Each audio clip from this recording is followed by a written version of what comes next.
Readers, one of the parts of your reading identity that you want to think about is what it is that you choose to read. So here I've pulled from my bookshelves just a couple examples of the types of books that I like to read. In my pile here, I have a couple different things. I have some nonfiction. This is a book about Aaron Burr, a historical person from American history. I have my old favorite, Harry Potter and the Sorcerer's Stone.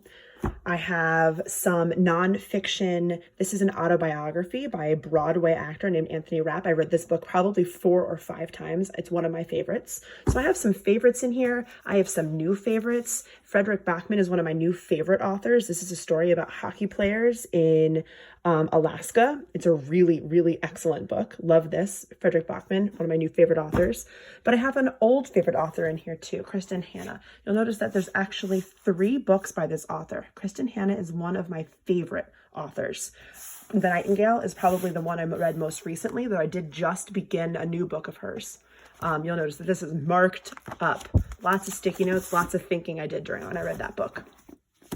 In addition to that, I found some books that I've read a while ago that I thought maybe with this time at home, I might revisit. I have a book called The Lovely Bones, which I loved.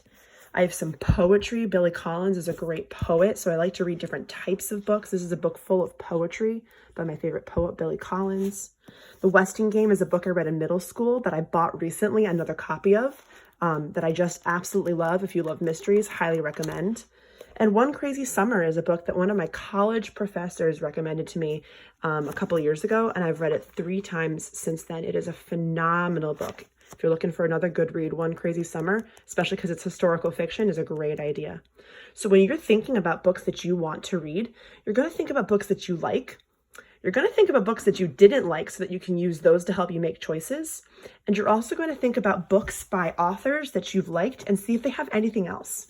Remember, you have access to Epic. You have access to, our library has a couple great audiobook sources. Mrs. Riley is a great place to ask for book recommendations and how she can help you find new books. So keep in mind all the different types of books you already know and love, and see if you can use those to help you make decisions on what to read next. And remember to read a variety of types of books. Again, I had poetry, I had fiction, historical fiction, I had memoirs and autobiographies, as well as nonfiction in my pile.